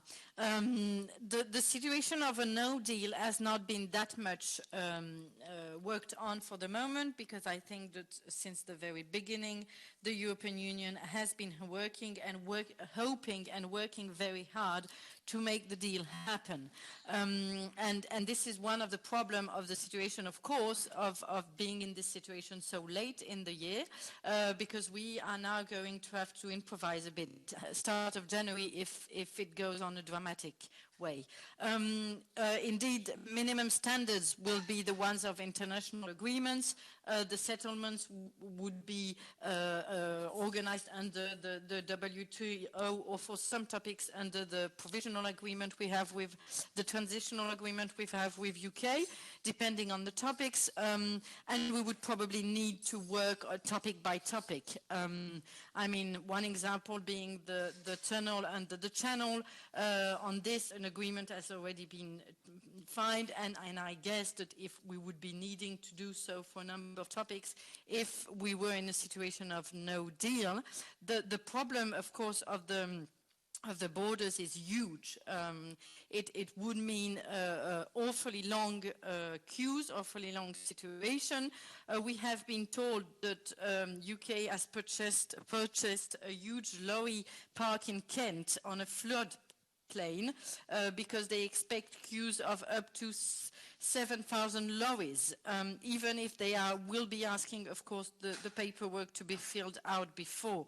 So this question of the borders will be a difficult one, and the question, once again, of the situation of Northern Ireland will be even more difficult. For the moment, UK doesn't want the EU to have a special office in Northern Ireland, and knowing how difficult this border will be between Northern Ireland and Southern Ireland, and knowing also all the questions that will arise for the northern citizens, it is not very practical that they refuse the EU to have an office in Northern Ireland, for example, in Belfast, and they are just wanting us to work from London or Dublin.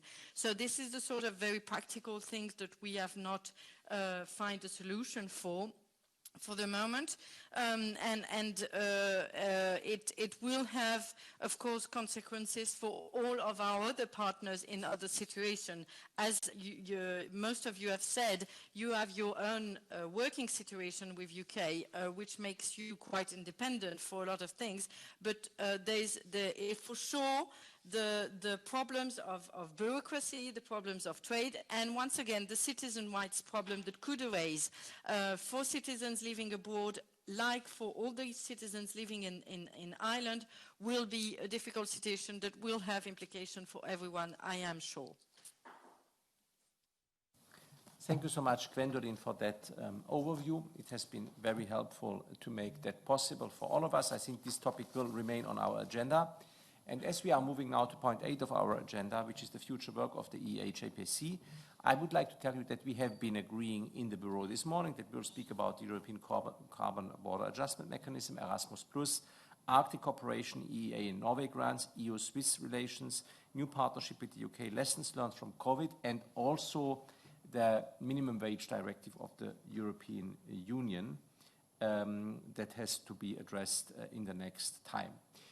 Point 9 of our agenda is any other business. I don't know if you have any comments.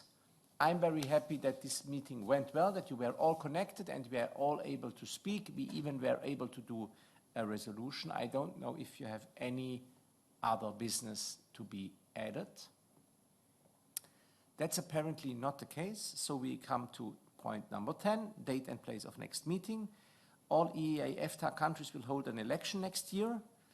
That's the reason why we are planning with care, but we are looking for a moment at the end of August to go to Reykjavik, where we couldn't make the last meeting in May of this year.